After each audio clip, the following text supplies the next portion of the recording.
बिस्मिल्लाहिर्रहमानिर्रहीम। अस्सलाम वालेकुम। उम्मीद करता हूँ सब देखने वाले दोस्त खैरियत से होंगे। मैं हूँ अबू काशा जी। माशाल्लाह अज 3-4 दिन बाद वीडियो बनाने लगी हाँ। बस थोड़े जी कोई इशू बन गया सी इस वजह तो जानवर वगैरह भी नहीं है जेडे अज सारे सही हो गया। तो अज माशाल्लाह एक गां लैके आए हैं, बलैतन गां लैके आए हैं डब्बी। तो दूसरा सुबह बैठ ने सुना घर की गां है माशाल्लाह। तो 25 तो 26 लीटर दुध करने वाली गां है, बहुत सुथरी गां है गवाल वाली। तो माशाल्लाह तैयार है, डिलीवरी वास्ते तैयार है। दो दिन कढ़ेगी मसा ते लोलू पाई हुई है। बाकी इंशाल्लाह गांव खाने बहुत चंगी गां है, कद कुछ चंगा, लाम चंगी, पुट्ठा चंगा, बहुत सुथरी है। तो हड्डियां हड्डियां बड़िया सुथरियां ने, सिर तो कोनी हैगी, डब्बी है।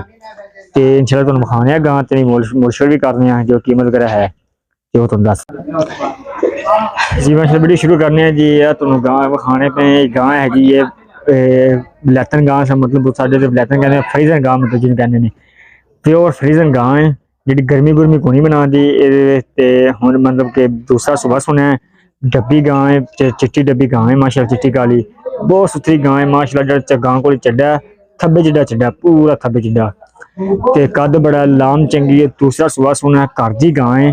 तो ये जो दुध है इस टाइम की पिछले सूबे मतलब 25-26 लीटर कहते देंगे रहने घर में। बाकी इंशाल्लाह उम्मीद है भी इसकी दुध बहुता करेगी। तो अगर कोई भाई गवाल वास्ते लेना चाहता है, गवाल वास्ते दुध वास्ते जानवर लेना चाहते हैं तो उनके वास्ते गां बहुत सुथरी माशाल्लाह। मतलब कि एडी शकीन इस वजह तो नहीं पैंती क्योंकि इहदा जो चड्डा है ना, चड्डा टुटवा ही है, अगे नूं करके हैगी सारी तक अगे नूं हैगी है। तो इस वजह तो शकीन नहीं हैगी, तुहानू पहले दसने हैं। बाकी अगर कोई गवाल वास्ते लेना चाहता है वो भाई वास्ते बड़ी अच्छी है, बहुत जबरदस्त गां है। तो कीमत भी नहीं बना सकती इंशाल्लाह। कि हुण तुहानू गां विखाने तोड़ के विखाने। तो जोड़ा गां का थान थुन माशाल्लाह वेख लो, बहुत सुथरा थान है, मोटा थान है, मज्झां वाला थब्बे जिड्डा चलदा कर्मा वाली दा। ते दूसरी साइड ते लो पई हुई है, वो भी दिखाने हैं।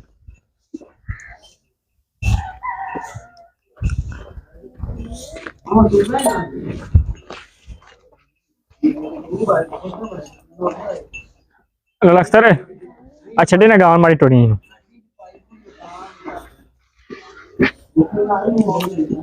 तुम तोड़ के विखाने माशाल्लाह। जो गां थले चड्डा जोड़ा है कर्मा थले पूरे थब्बे जिड्डा चड्डा है, चेक करो जी।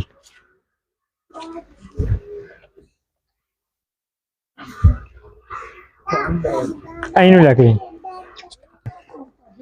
चेक कर लो जी।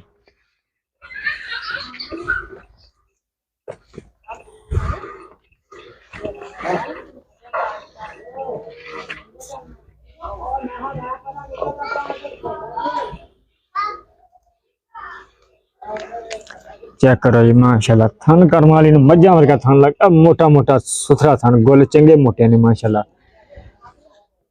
कद भी बड़ा, लाम चंगी है। दूजा सुबह सुना ना भाई, दूजा सुबह सुना तो कर दी गां है माशाल्लाह, प्योर फ्रीजन है।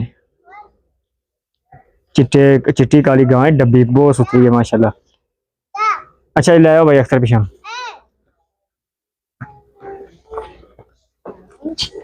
उसे लिया चले चेक कर लो।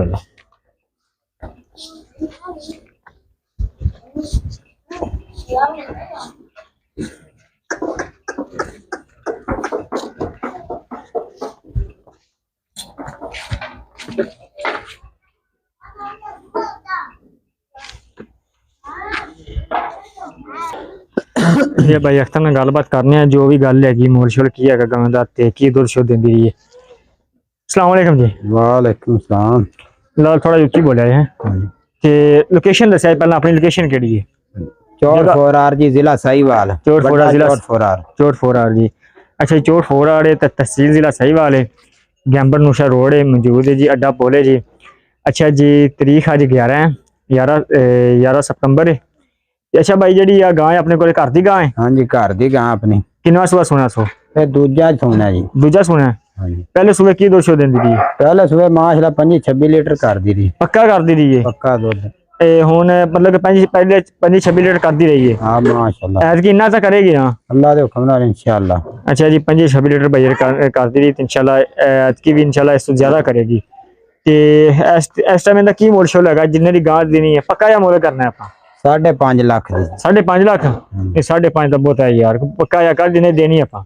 ਚਲੋ ਕੋ ਆ ਗਿਆ ਪਿਆਰ ਮੁਹੱਬਤ ਕਰ ਲਾਂਦੇ ਕਾਂ ਵੀ ਤਾਂ ਉਧਰੋਂ ਵੇਖੋ ਨਾ ਨਹੀਂ ਗਾਂ ਤਾਂ ਵੇਖ ਲਈਏ ਬਾਕੀ ਕੋਈ ਮੁੱਲ ਸ਼ੁੱਲ ਪਿਆਰ ਵਾਲਾ ਕਰ ਜਿੰਨੇ ਦੇਣੀ ਐਂਡ 5.5 ਦੀ ਆਪਾਂ 5 ਦੀ ਗਾਂ ਦੇ ਨੰਬਰ ਦੇ ਦਿਓ ਆਪਦਾ 0301 0301 50 22 364 50 22 364 0301 50 22 364 ਨੰਬਰ ਹੈ ਤੇ ਮਾਸ਼ਾਅੱਲਾ ਬਹੁਤ ਸੁਥਰੀ ਗਾਂ ਹੈ ਦੂਜੇ ਨੂੰ ਵੈੜ ਹੈ ਤੇ ਕਰਮਾਂ ਵਾਲੀ ਦੁੱਧ ਚੰਗਾ ਦੇਗੀ ਮਾਸ਼ਾਅੱਲਾ ਹੁਣ ਤਾਂ ਥਣਾ ਤੇ ਪਰ ਲੋਲੂ ਪਈ ਹੋਈ ਹੈ ਤੇ ਬਾਕੀ 2-3 ਦਿਨ ਕਾੜੀ ਜਾਏਗੀ ਤੇ ਦੁੱਧ ਇਨਸ਼ਾਅੱਲਾ 25-26 ਲੀਟਰ ਦਿੱਤੀ ਰੱਖੇਗੀ ਅਗਰ ਕੋਈ ਬਾਈ ਲੈਣਾ ਚਾਹੁੰਦਾ ਰਾਬਤਾ ਕਰ ਸਕਦਾ ਸਕਰੀਨ ਤੇ ਨੰਬਰ ਮੈਂਸ਼ਨ ਇਨਸ਼ਾਅੱਲਾ ਮਿਲ ਜਾਏਗਾ ਵੀਡੀਓ ਚ ਆਪਣਾ ਖਿਆਲ ਰੱਖੇਗਾ ਅੱਲਾਹ ਹਾਫਿਜ਼